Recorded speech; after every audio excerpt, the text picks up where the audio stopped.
with Micky Silver and with Luca. I'm sorry, how do you say your last name? You can say Aubrey.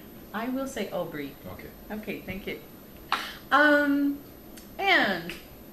where are we at? We're in Leiden, but what is the name of this place? This is the Muziekhuis or Music House, and it's like a combination between practice rooms for bands. We have a small venue downstairs. We have a recording studio over here, and basically you got here the bar where we're sitting right now. So basically you have everything in one a musician needs. Okay, and it's a nice, highly decorated venue with all of the bands who have played here before. I assume the posters on the walls. A lot of bands have played here.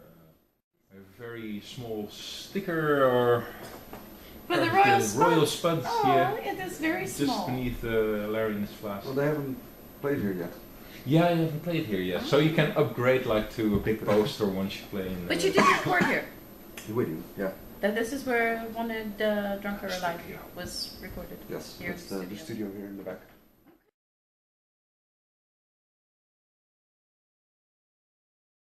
Alright. You normally play the tin whistle, which is a quite little, sweet little instrument. I do. And the accordion, which is a really happy, upbeat, fun, dancing around the stage sort of instrument. I have trouble visualizing you being strapped behind a synthesizer. You can't really move around much. Oh, we don't strap him there. You don't We don't need to. We just build him in.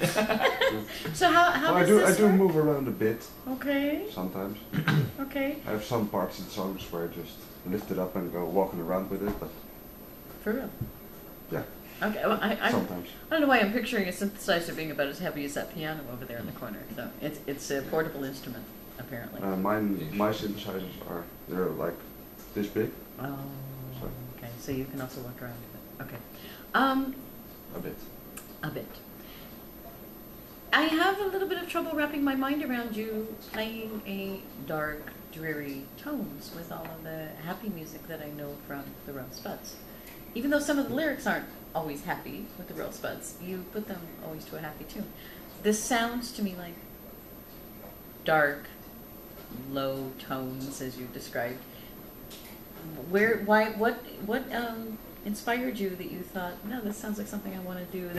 Then in the past I've done a few projects with synthesizers, and once I started playing folk music, well, synthesizers became a bit modern, maybe. I don't know what you call it.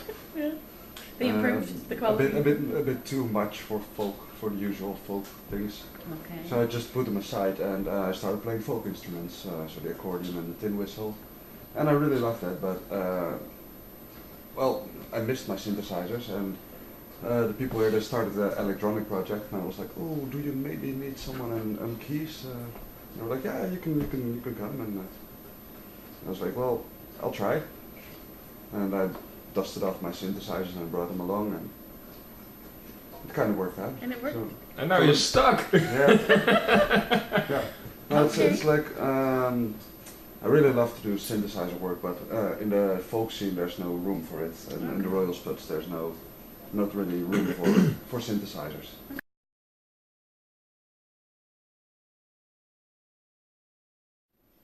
You have 1 more year left of school, That's right. and but you're learning a very special craft of making instruments. Well, yeah, officially I'm learning to be a carpenter, Okay. and in my education there's room to specialize myself to making instruments a bit, which I like to do, and it's more. I think it's more of the instrument making is more of a hobby, Okay. whereas the carpentry will be more of a profession, Okay. because it's very hard to come by if you just make instruments. Are all instruments handmade, or is there also like a No, press there's, mill sort of thing? There are a lot of fabric-made instruments. They're coming more and more, mostly from China. I'm not sure if it's true or if it's really, but most musicians prefer handmade instruments. Yeah.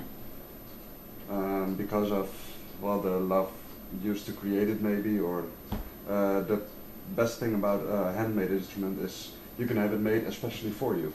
Well, when you get an instrument handmade, especially for you, you can like, I would like this color and I would like it that shape, and if you get a fabric instrument, it's like you can get this, and you have to do with it. Okay. And recently you were at a show for your instrument, and you made a talharpa, and it's a Swedish instrument. And Yes. yes. And what made you choose to, of all the instruments, to make that instrument?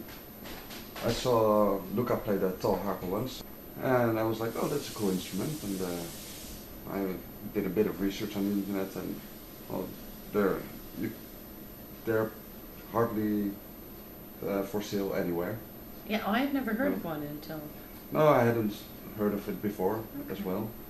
So I was like, well, I would like to learn to play that, so I better make my own then. And I could just combine it with a school project at that time. Okay. So, and the only difference is that the traditional version, it's like it's made out of one piece. Okay. Yeah, it's like a hollowed out piece of wood, and it's there's several different Scandinavian versions. Like for example, in Estonia it's called a hiukane, in Finland it's called a jaliko, and in Sweden it's called a talharpa. So They all look alike. More or less the same instrument. It's basically a very simple violin, just a box with no fretboard. You just touch the strings with your fingers, and that will make your note. And it's.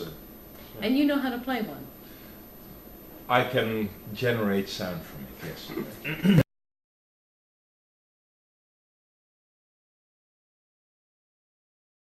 Guest musician on the CD, the Rosebuds. How did that feel when you saw that it was out there and generating and doing good for someone? Well, that felt good, of course. It actually started by Mitch posting on Facebook like, if I could arrange like a big concert for to help those victims, like a charity concert, who would be interested? And I was like, I saw that post on Facebook, and I was like, yeah, I would be interested. Can't speak for the rest of the band yet, but at least I would be. And more people started reacting to that. And eventually it became this compilation, because bands from all over Europe joined in, and it would be very hard to do a charity concert at just one specific place to get all the bands there. Yeah. So Mitch decided on making it into a compilation. And I proposed to the rest of the band, like, should we join in, because it's a very good cause, and we can help people with it.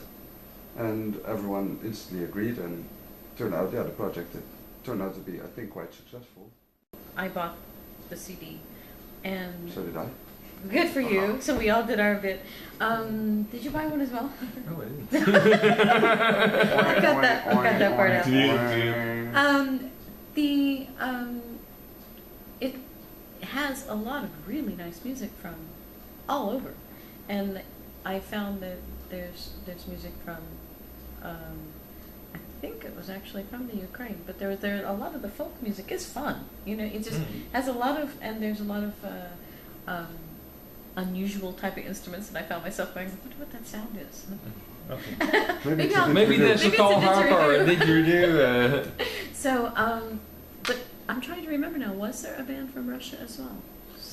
The Ukrainians are on there. I know that, but was there also a Russian band? I don't know. I thought maybe Fidan Kolod was involved. Yeah. That name sounds familiar. Yeah. So I think, very oldie. yeah. But So, you know, I think, but this is the point. Is I think that more projects like this, because music can, I think, heal the world, and should, you The know. right So music. the right music. Well, there is no right music. Ah, really. okay. You know, Well, The right music at the right moment. the right music at the right Yeah. moment. Okay. There we go. so not the wrong music at the wrong moment. That never works. You're proposing and you have electronic on in the background. It just doesn't work. That would be the wrong music at the wrong moment. Really? Really? Well, unless Well, your Depends who Beyonce you're was a proposing drum. to. Yeah, there you